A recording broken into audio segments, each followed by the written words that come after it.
কিছু লোক আছে যারা সদা সর্বদা নিন্দামন্দ করতেই থাকে। ওরা কিন্তু কখনো নিজেরা কোনো কিছু করেনি, নিজেরা কোনো কিছু করতে পারেও না, কিন্তু তবুও ওই নিন্দামন্দ করবে, কিছু না কিছু কথা বলবে, এমন করে বলবে যাতে। আর এই মানুষের কথা শুনে তাদেরকে খুশি করতে যদি যান তাহলে, এখন মনে একটাই তো মন, আর তাও সে চতুর্দিকে নানা রকমের ছড়িয়ে রয়েছে, সেই মনটাকে কোনো ক্রমে একত্রিত করে আজকে কালী, কালকে দুর্গা, পরশু গণেশ, এই করলে তো আমরা পৌঁছতে পারবো না। আপনারা দেখছেন সৎ কথা। সমস্ত জগৎটা হচ্ছে সেই কনসিয়াসনেস, তার কোনো মূর্তি নেই। ভাগবতে যখন আমরা পড়ছি, ভাগবতে যে বিষ্ণুর কোনো মূর্তি নেই, তিনি সেই চৈতন্য স্বরূপ, তিনি ক্রিয়া করে চলেছেন, তার ইচ্ছাতে সৃষ্টি হলো ব্রহ্মা, সে সৃষ্টি করছে ইত্যাদি ইত্যাদি। পরে যখন তাকে অনুরোধ করা হলো আপনি একটু দর্শন দিন, কোনো একটা মূর্তি ধারণ করুন, তখন তিনি প্রথম এলেন হাঁসের মূর্তি ধারণ করে, বিরাট একটা হাঁস। তখন সে কুমার সমস্ত ছিলেন, তারা সনত কুমার, এরকম সমস্ত 4 ভাই যে কুমার, তাদের কাছে দর্শন করতে এলেন। ব্রহ্মার ছেলে ওরা, ব্রহ্মা মন থেকে সৃষ্টি করেছেন, তারা অত্যন্ত জ্ঞানী। তারা বলল যে যিনি সর্বশ্রেষ্ঠ, যিনি, তাকে আমরা একটু দর্শন করব। ব্রহ্মা বললেন তোমরা নিজেরা প্রার্থনা করো। তো ওরাও প্রার্থনা করলো, ব্রহ্মাও প্রার্থনা করলেন। প্রথম দর্শন দিচ্ছেন হাঁসের মতো। কিন্তু ব্রহ্মা যখন একবার প্রার্থনা করলেন, তখন এই ব্রহ্মা এক ঝলক দেখেছিলেন যে শঙ্খচক্র গদাপদ্মধারী বিশাল শরীরে তিনি সেই বিষ্ণু ইত্যাদি। বিষ্ণুরও মূর্তি নেই, তিনি সর্বব্যাপী। নামটা হলো কি? বিস্তারেতি বিষ্ণু, তিনি বিস্তার, চতুর্দিকে, সর্বত্র, সর্বব্যাপী, তাই তার নাম দেওয়া হলো বিষ্ণু। কিন্তু আমাদের সুবিধের জন্যে একটা মূর্তি কল্পনা করা হলো। ভক্তানাম অনুকম্পার্থম ব্রহ্মণ রূপ কল্পনা, এটা মনে রাখতে হবে। ব্রহ্মের রূপের কল্পনা করতে হবে, কেননা ব্রহ্ম মানে হচ্ছে সেই চৈতন্য সর্বব্যাপী। আর আরেকটা জিনিস আমরা এমনিই চিন্তা করলে বুঝতে পারি, যদি একটা রূপ হয় তাহলে সর্বব্যাপী হবে কি করে? তাও তো হয় না। না, রূপ মানে তো একটু লিমিটেশন হয়ে গেল। তুমি যতই বড় হন না কেন, তবু তো তার একটা রূপ মানে তার একটা লিমিট রয়েছে। সুতরাং এই ব্রহ্মের কোনো রূপ নেই, সর্বব্যাপী। ওই জন্য হিন্দুরা জলে পুজো করে। ভাগবতে এখন রয়েছে, যে এই উদ্ধব গীতাতে রয়েছে, সেই ভগবান শ্রীকৃষ্ণ বলছেন জলেতেও তুমি আমাকে পুজো করতে পারো। জল কেন? কেননা জলটা হচ্ছে সর্বব্যাপিত্ব, ওর কোনো রূপ নেই। গ্লাসের মধ্যে রাখো গ্লাসের মতো, তুমি পিচারের মধ্যে রাখো পিচারের মতো, যেখানে রাখবে সেই। তো এই জলের কোনো রূপ নেই, ভগবানের কোনো রূপ নেই, তবু তিনি রূপ ধারণ করেন। কোন রূপটা ধারণ করেন? তুমি আমি যেটা চাইবো সেটাই ধারণ করবে, যেটা ভালোবাসবো। কৃষ্ণ, কেউ কেউ বলেন যে ছোট্ট কৃষ্ণকে আমার ভালো লাগে, ওই বংশীধারী কৃষ্ণ অতটা আমার পছন্দ হচ্ছে না। তখন সেই বাল ও গোপালের দেখা হচ্ছে। একজন ছিলেন অগরমণি দেবী, তা তিনি ওই বাল গোপালকে খুব পছন্দ করতেন। 6 বছর বয়সে বিধবা হয়ে গেছিলেন, এই ঠাকুরের সময় যে ঘটনা। তাকে গোপালের মা বলে বিখ্যাত, তাকে গোপাল রূপে দেখা দিলেন ভগবান। কেউ কেউ কৃষ্ণ রূপে দর্শন পাচ্ছে, যেমন মীরাবাই, তিনি সদা সর্বদা কৃষ্ণের বাঁশুরি শুনতে পেতেন। কৃষ্ণ তার স্বামী, তিনি স্ত্রীর মতো তার স্বামীকে সেবা করতেন, তিনি সেইভাবে তার চলছেন। আবার নানানভাবে এই একই ভগবান নানান রূপে তাকে দেখা দিচ্ছেন, সেটা আমরা। তাহলে কে ভগবানটা কি? ভগবান হচ্ছেন সমস্ত শক্তির অধিকারী চৈতন্য, ইচ্ছা মাত্র বিভিন্ন রূপ ধারণ করতে পারেন। ওই জন্য আমরা যখন বিভিন্ন মূর্তি নিয়ে ঝগড়া করি, ওটাও আমাদের মূর্খতা। আমি মনে করছি এইটাই একমাত্র ভগবান, না, ওটা তোমার ভগবান, কোনো আপত্তি নেই। সিংহে চড়ে রয়েছেন মা দুর্গা, সেটা বাঙালিদের কাছে তিনি দুর্গা সিংহে চড়ে রয়েছেন, খুব ভালো কথা। মা দুর্গার 10টা হাত, সব ঠিকই আছে। আবার উত্তর ভারতে গেলে তিনি শেরেওয়ালি, বাঘের পিঠে বসে আছেন। ওরা অত সিংহ ভাবতে পারলো না, আচ্ছা বেশ বাঘ। আর সেখানে 6টা হাত, তাতেও কোনো আপত্তি নেই। আমরা শেরেওয়ালিকেও প্রণাম করছি, সিংহের উপর মা দুর্গাকেও প্রণাম করছি, আমাদের কোনো সমস্যা নেই। কেন? ওইটা যদি মনে থাকে যে যেমনভাবে ভগবানকে চায়, সে ভগবানকে সেইভাবে পাবে। তখন ওই যে প্রশ্নটা, যে তাকে কিভাবে পাওয়া যেতে পারে দেখা তো যায়। ব্যাকুল হতে হবে। তো ব্যাকুল হওয়া মানে কি? ওইটা পাওয়ার জন্যে হাঁসফাঁস করা, সেই ব্যাকুল হতে হবে। তারপরে বলছেন, ডাক দেখি মন ডাকার মতো কেমন শ্যামা থাকতে পারে। আবার ব্যাকুল হলেই অরুণের উদয় হলো, তো সূর্য দেখা দিলেন। ব্যাকুলতার পরেই ঈশ্বর দর্শন। আমরা সাধারণত ভক্ত প্রহ্লাদ বলে থাকি, ভক্ত প্রহ্লাদ। এবারে প্রহ্লাদের যদি আমরা যোগ বশিষ্ঠতে দেখছিলাম যে যোগ বশিষ্ঠ তিনি সেখানে যে প্রহ্লাদের গল্প রয়েছে, সে প্রহ্লাদকে কিন্তু ভগবান জ্ঞানের কথা শেখাচ্ছেন।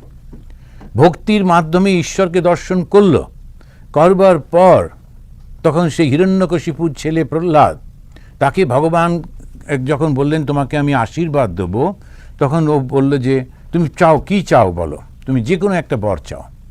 তখন প্রহ্লাদ বললেন, যেটা তুমি ভালো মনে করবে আমার জন্য তুমি সেটা করো, আমি জানি না কোনটা আমার ভালো, কি চাইবো ভুল হয়ে যাবে, তুমি আমাকে যেটা দেবে আমি সেটাতেই খুশি। তখন ভগবান বললেন, আমি তোমাকে একটা আশীর্বাদ দেব, যে আশীর্বাদ তোমার মধ্যে ব্যাকুলতা সৃষ্টি করবে সত্যকে জানার জন্যে।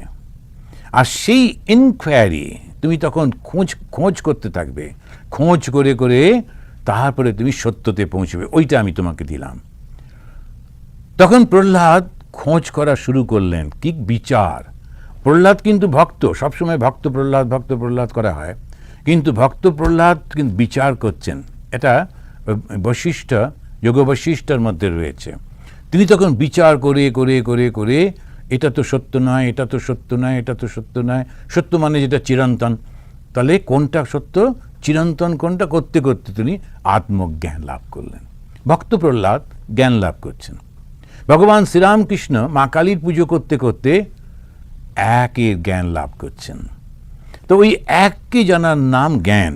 এবার যদি তুমি মনে করো যে আমি একটা রূপে দেখতে চাই, প্রথম যখন মা কালীকে পুজো করছিলেন ভগবান শ্রীরামকৃষ্ণ, মা কালী কিন্তু প্রথম দর্শনে তাকে ওই কালী রূপে দর্শন দেননি।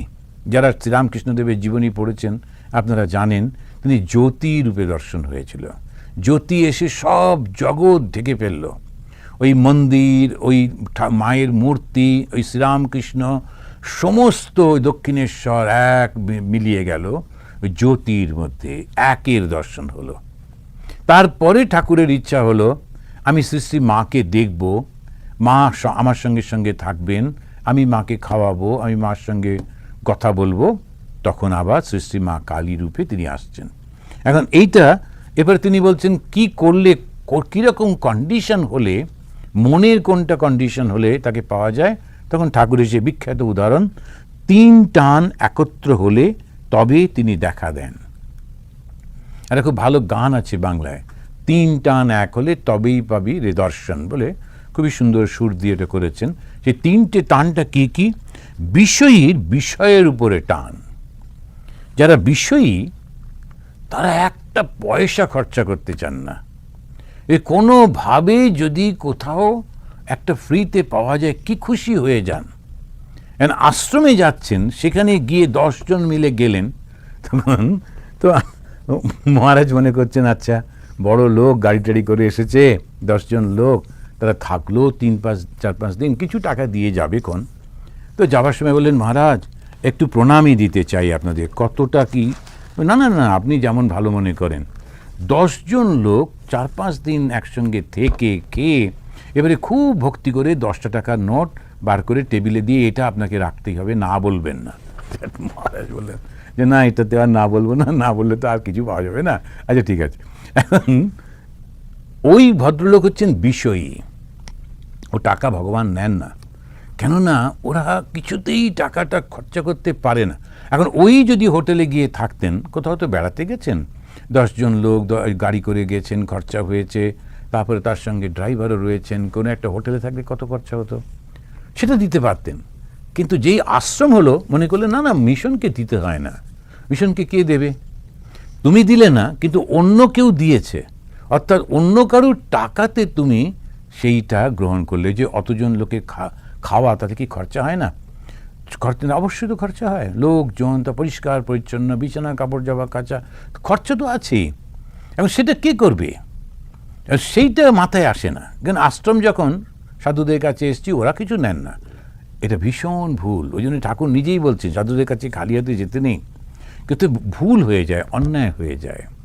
ওই যে কিন্তু বিষয় যে কিছুতে যদি একটা পয়সা বাঁচাতে পারে, ও কখনো সেটা দেবে না।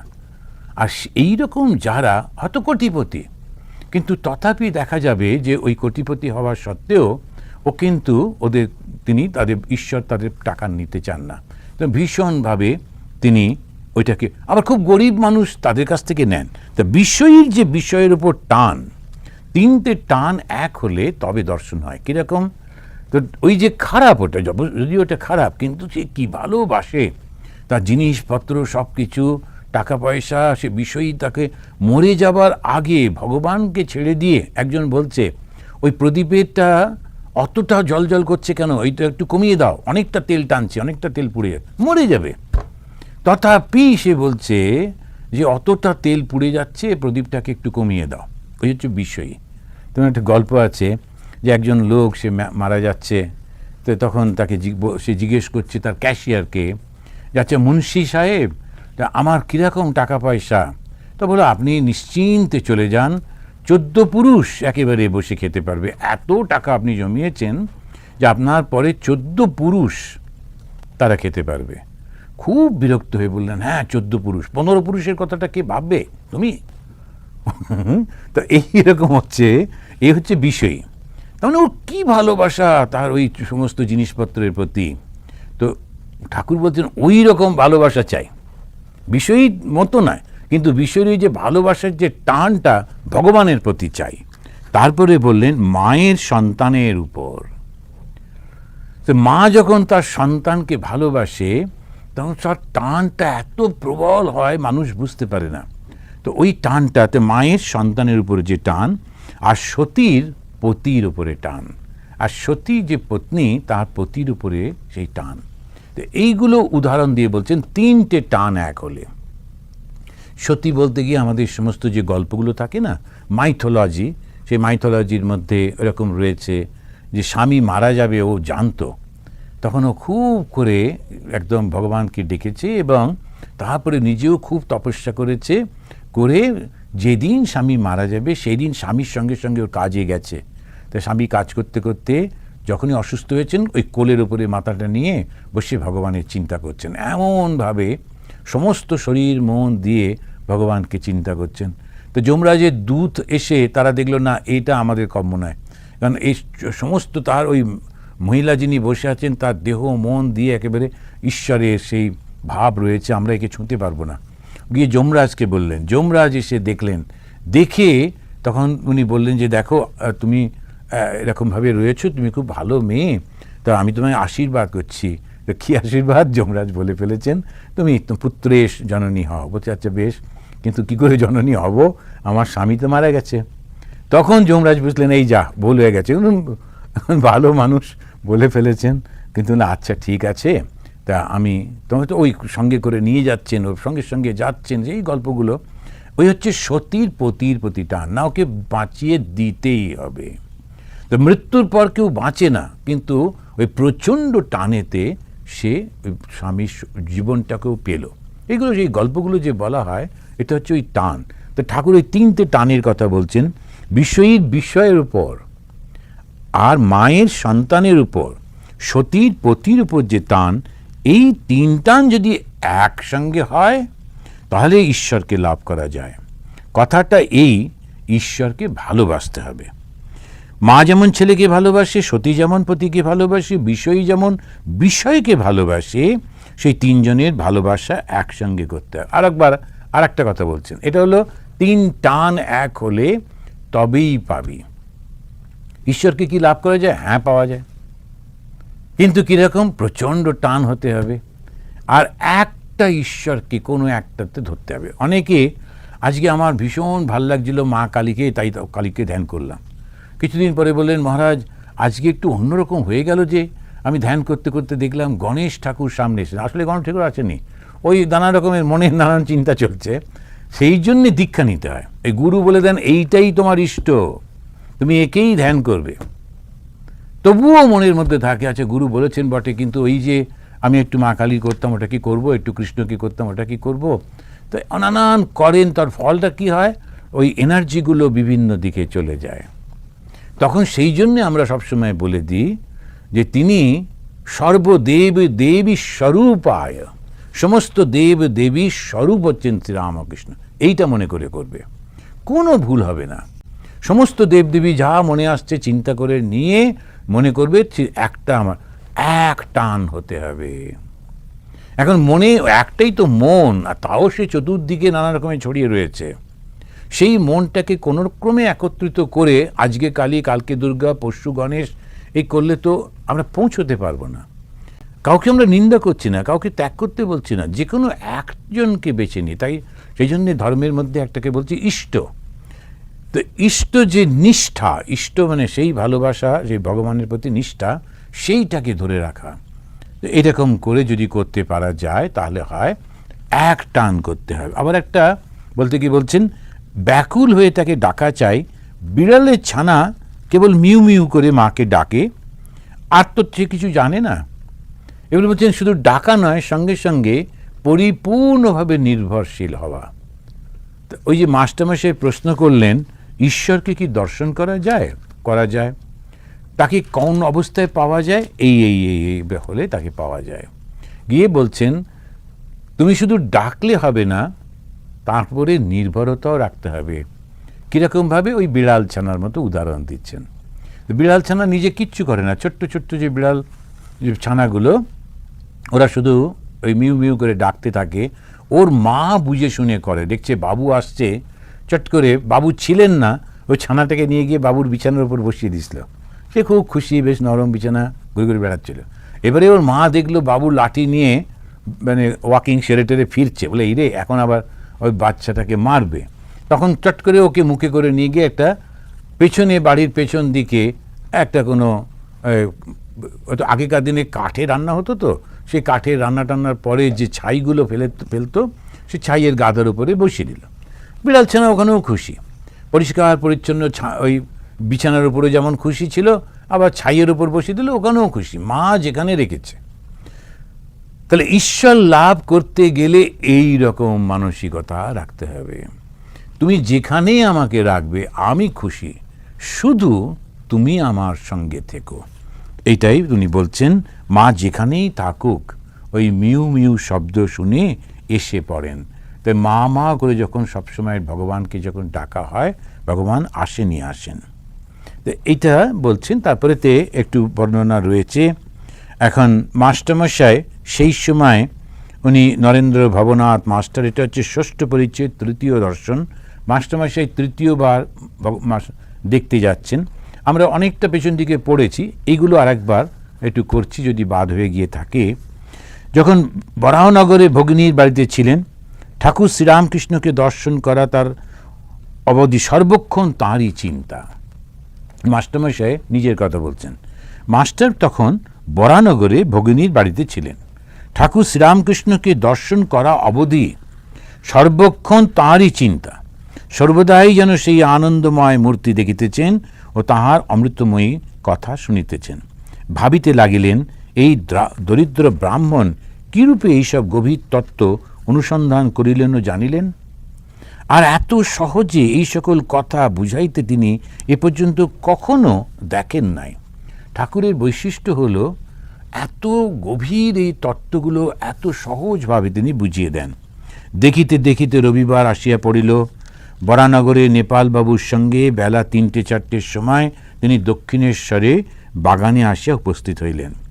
তো মাস্টারমশাই আবার তাকে দর্শন করবেন বলে খুব গভীরভাবে তাকে ভাবছেন। এই হচ্ছে ভালোবাসা। যেই একবার ওই ভালোবাসাটা এলো, তখন পূর্ব জন্মের এইগুলোর জন্য এটা হয়। কেউ কেউ একেবারে ওখানেই থাকে, তবু একটুও ভালোবাসা হয় না, অন্যদিকে ঘুরে বেড়ায়, হয়তো মন্দিরেই থাকে, কিন্তু তবু তার একটুও টান হয় না। ওইখান থেকে কিভাবে অন্য জায়গায় যাওয়া যায়, কি করা যায়, এসব করতে থাকে। কিন্তু যদি যাদের পূর্ব জন্মে এইটা থাকে, তারা ওই টানটা অনুভব করে, কখন যাব। তো মাস্টারমশাই তিনি আসছেন, তার পূর্বজন্মে ওটা সত্যি ছিল, ঠাকুর নিজেও নির্দেশ করছেন। তো বরানগরের নেপালবাবুর সঙ্গে বেলা 3-4টের সময় দক্ষিণেশ্বরের বাগানে আসে উপস্থিত হইলেন। দেখলেন সেই পূর্ব পরিচিত ঘরের মধ্যে ঠাকুর শ্রীরামকৃষ্ণ ছোট তক্তপোষের উপর বসিয়া আছেন। ঘরে এক ঘর লোক রবিবারে অবসর হইয়াছে, তাই ভক্তেরা দর্শন করিতে আসিয়াছেন। এখনও মাস্টারের সঙ্গে কাহারও আলাপ হয় নাই। তিনি সভা মধ্যে একপার্শ্বে আসন গ্রহণ করিলেন। দেখিলেন ভক্ত সঙ্গে সহাস্য বদনে ঠাকুর কথা কইতেছেন। একটি 49 বর্ষ বালক ছোকরাকে, বয়স্ক ছোকরাকে, তখনকার দিনে ওই ছেলে কিন্তু খুব, মানে 49 মানে কিন্তু 19 বছর, তখন তথাপি তখন উনি বলছেন যে ওটা ছোকরাকে তিনি উদ্দেশ্য করিয়া তার দিকে তাকাইয়া ঠাকুর আনন্দিত হইয়া কথা বলতেছেন। ছেলেটির নাম নরেন্দ্র।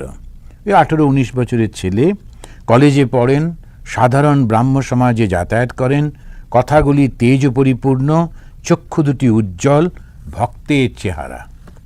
মাস্টারমশাই তার নিজের ওই দৃষ্টি দিয়ে ওইটাকে অনুভব করছেন, বুঝতে পারছেন যে কীরকম। উনি ভীষণ ভালো পড়াশুনো জানতেন। তিনি ক্যালকাটা ইউনিভার্সিটির MA পাস, তখনকার দিনে সংস্কৃত খুব ভালো জানতেন। তো তিনি ওই লক্ষ্য করছেন, যারা সবাই এসে বসে আছে তাদের মধ্যে একটা কোনায় বসে সব লক্ষ্য করছেন। আর লক্ষ্য করাটাও দেখতে হয় কেমন সুন্দর করে। ঠাকুর ওই যে ছেলেটির দিকে তাকাচ্ছেন, ছেলেটির কীরকম চেহারা, এই সমস্ত বর্ণনা করে খুব ভালোবাসতে ইচ্ছা করে, তাই ভক্তের চেহারা।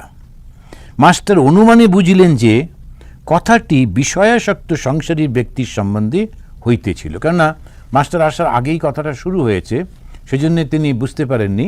এখন ভাবছেন যাচ্ছে তাহলে এইরকম, যারা কেবল ঈশ্বর ঈশ্বর করে, ধর্ম করে, তাদের ওই সকল ব্যক্তিরা নিন্দা করে। আর সংসারে কত দুষ্ট লোক আছে, তাদের সঙ্গে কিরূপে ব্যবহার করা উচিত, এই সব কথা হইতেছে। তা নরেন্দ্র তখন 17-18 বছর বয়স। মাস্টারমশাই যখন তৃতীয়বার দর্শন করলেন, তখন তিনি নরেন্দ্রকে দেখলেন, তো পরিচয় হয়নি, কিন্তু উনি অনুমান করলেন নরেন্দ্রের সঙ্গে ঠাকুর কথা বলছেন এই সেই ধরনের কিছু লোককে, যারা ঈশ্বর আছে একবার দুবার কথা হলো ওই পর্যন্ত, মন্দিরে গিয়ে কিছু ফল মিষ্টি দিয়ে আসা হলো ওই পর্যন্ত, ওর থেকে বেশি কিছু করতে হবে না। কারণ তারা ওর থেকে বেশি সময় নষ্ট করতে চায় না। তাদের জন্য সময় হচ্ছে সম্পূর্ণ বিষয়ের জন্যে, আরও বড় কী করে বাড়ি বানানো যাবে, আরও টাকা কী করে করানো যাবে, আরও কী করে সমাজের মধ্যে মাথা উঁচু করে বাঁচা যাবে, এইসব তাদের চিন্তা। কিন্তু সমাজে যতই করি কিছুদিন পরে যে সব ভেঙে পড়বে, ওইটা কিছুতেই মনে থাকে না। তা সেই জন্যে ঠাকুর বলছেন ওই সব আলোচনা হচ্ছে। আর এই যে অল্প বয়সী ছেলেটা, সে যেন ওর মধ্যে না পড়ে যায়, ঠাকুর বোধহয় তাই তাকে বোঝাবার চেষ্টা করছেন। শ্রীরামকৃষ্ণ নরেন্দ্রের প্রতি, নরেন তুই কি বলিস, সংসারী লোকেরা কত কি বলে, কিন্তু দেখ হাতি যখন চলে যায় পেছনে কত জানোয়ার কত রকম চিৎকার করে, হাতি ফিরেও চায় না। তোকে যদি কেউ নিন্দা করে তুই কি মনে করবি? তখন নরেন উনি বলছেন, আমি মনে করব কুকুর ঘেউ ঘেউ করছে। শ্রীরামকৃষ্ণ সহাসে, না রে অতটা দূরে নয়। তখন সকালে হাসছে। ঠাকুর আর নরেনের কথা শুনে অন্য যারা একটু বয়স্ক লোকেরা তারা সব হাসছেন। এখন এই ভাবটা ঠাকুর মনের মধ্যে গেঁথে দিচ্ছেন। কিছু লোক আছে যারা সদা সর্বদা নিন্দামন্দ করতেই থাকে, ওরা কিন্তু কখনো নিজেরা কোনো কিছু করেনি, নিজেরা কোনো কিছু করতে পারেও না, কিন্তু তবুও ওই নিন্দামন্দ করবে, কিছু না কিছু কথা বলবে, এমন করে বলবে যাতে। আর এই মানুষের কথা শুনে তাদেরকে খুশি করতে যদি যান, তাহলে নিজের লক্ষ্য থেকে বিচ্যুত হয়ে যাবেন। সেই জন্যে প্রথমে লক্ষ্যটা ঠিক করে নিতে হবে। লক্ষ্য হচ্ছে ঈশ্বর লাভ। ঈশ্বরকে কি দর্শন করা যায়? অবশ্য করা যায়। কেমন করে দর্শন করা যায়? না, নির্জনে গোপনে গিয়ে নিজের মনটাকে ভালো করে দেখতে হয়, তারপরে তার নাম আর গুণকীর্তন করতে হয়, এবং সদা সর্বদা তার নাম আর গুণটাকে নিজের মধ্যে করবার চেষ্টা করতে হয়, আর বস্তু বিচার করতে হয়। বস্তু বিচারটা কি? যেটা সত্য, যেটা চিরন্তন, সেইটা ছাড়া বাকিটা আমি আর কোনো দিকে তাকাবো না, এরকমভাবে তো করতে হয়। এবারে যখন বলল কোন অবস্থা এলে দর্শন হবে, উনি তখন বললেন তীব্র যখন টান আসবে তখন হবে। এরপরেই এই পর্যন্ত বলেই এবার একটু পরিবর্তন হয়ে যাচ্ছে। মাস্টারমশাই খুব ভালো লেগেছে কথাগুলো। তিনি এসে পরের দিন যখন বসেছেন তখন এটা দেখছেন যে এই রকম কথাবার্তা হচ্ছে। জগতে নানান রকমের মানুষ থাকে, ওই মানুষের কথা শুনে কিন্তু প্রভাবিত হতে নেই। কেউ এসে একটু প্রশংসা করলো, তখন ভীষণ ভালো হয়ে গেল। কেউ এসে একটু নিন্দা করলো, এমনি সঙ্গে সঙ্গে রেগে মেগে গিয়ে তাকে বার করে দিলাম। এরকম কোনো কিছু করতে নেই। জন্য ধর্মের পথটা অত্যন্ত কঠিন। কেন? সদা সর্বদা বিচার করে করে চলতে হয়। কে কথাটা বলছে, সেই কথাটা বলবার অধিকার তার আছে, এইটা বুঝতে হয়। তারপরে সেটা নিয়ে বিচার করে গ্রহণ করতে হয়, তা না হলে পারা যায় না। কেননা নানান রকমের লোক নানান রকমের কথা বলে, এবং প্রত্যেকে না জেনে না বুঝে নিজের অহংকার থেকেই করতে চায়, তাতে গোলমাল হয়ে যায়। তাতে ভালোর থেকে মন্দই হয়। মানুষের ভালো কিসে হয়? মানুষের ভালো হয় যখন সে তার মধ্যে ঈশ্বরীয় গুণগুলোকে ফুটিয়ে তুলতে পারে। আর সেটা করতে গেলে এক মনে সাধনা করতে হয়, তখন অন্যের নিন্দামন্দের দিকে চললে হয় না। তো ঠাকুর বলছেন যে যদি নিন্দামন্দ করে তুই কি মনে করবি? তো ভাবছে আমি কুকুর মনে করব। না না, অতটা নয়। ঈশ্বর সর্বভূতে আছেন, তবে ভালো লোকের সঙ্গে মাখামাখি চলে, মন্দ লোকের কাছ থেকে তফাতে থাকতে হয়। বাঘের ভিতরেও নারায়ণ আছেন, তা বলে বাঘকে আলিঙ্গন করা চলে না। যদি বলো বাঘ তো নারায়ণ, তবে কেন পালাবো? তার উত্তরে যারা বলছে ওরে পালিয়ে আয়, তারাও তো নারায়ণ, তাদের কথাও তো শুনতে হয়। তা একটা হচ্ছে পারমার্থিক তত্ত্ব, আর একটা ব্যবহারিক।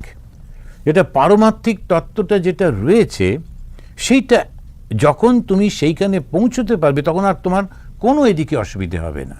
কিন্তু তার আগের অবস্থাটা হচ্ছে ব্যবহারিক। যখন এই অবস্থায় রয়েছি, তখন এইরকমভাবে থাকতে হয়। আমরা যখন এই সন্ন্যাস পেলাম, তখন একজন আমাদের মধ্যে গিয়ে জিজ্ঞেস করছিলেন ভূতেশানন্দ মহারাজকে, তখন উনি ভাইস প্রেসিডেন্ট। আমরা সন্ন্যাস পেয়ে ওনাকে প্রণাম করতে গেছি, গিয়ে হঠাৎ করে ও জিজ্ঞেস করলো, সেই সাধুটি, যে মহারাজ আমরা তো এখন সন্ন্যাসী হয়ে গেছি, গেরুয়া পরেছি, তা আমরা কি এখন বাড়িতে বাবা মাকে প্রণাম করব? তুমি ভূতেশানন্দজি যেমন করতেন, যারা আপনাকে জানেন, আপনারা জানেন, খুব সবসময় খুব মিষ্টি করে মজা করে কথা বলতেন। বলছে, ও তুমি কি সাধু হয়ে গেছো? তা আমি তো এখনো হবার চেষ্টা করছি। তা বাবা মাকে প্রণাম করব না তো আর কাকে প্রণাম করব? খুব করে করবে, যখনই তাকে দেখবে, তাদেরকে দেখবে, অবশ্য প্রণাম করবে। এখন এই যে ভাবটা যে না সাধু হয়ে গেছি মানে কি, যারা আমাদের গুরুজন তাদেরকে তো যতটা মর্যাদা দেবার অবশ্যই দিতে হবে। এই হচ্ছে ব্যবহারিক দিক। কিন্তু একটা সময় আসবে, যেমন কপিল, যে কপিল মুনি বসে আছেন, অল্প বয়সী ছেলে, হয়তো 23-24 বছর হবে, তার মা কিন্তু তাকে এসে হে দেব বলে সম্বোধন করছেন, ছেলে বলে বলছেন না। আর উনিও সেটা গ্রহণ করে সেইভাবে কথা বলছেন। তখন এই অবস্থাটা পারমার্থিক অবস্থা। তো খুব ভালো লাগলো। আজকে এই পর্যন্ত। আমরা ঠাকুরের ওই মন্ত্রটা বলে শেষ করব, আর পরের দিনে আবার এখান থেকেই বলবো। আর দেখি যেটা যে পোর্শনগুলো বাদ গিয়েছিল কথামৃতে, সেটাকে কমপ্লিট করার চেষ্টা করব। নিরঞ্জনম নিত্যম অনন্তরূপম ভক্তানুকম্পা ধৃত বিগ্রহম বৈ ঈশাবতারম পরমেশমিড্যম তম রামকৃষ্ণম শিরসা নমামহ। ওম শান্তি শান্তি শান্তি। হরি ওম তৎসৎ।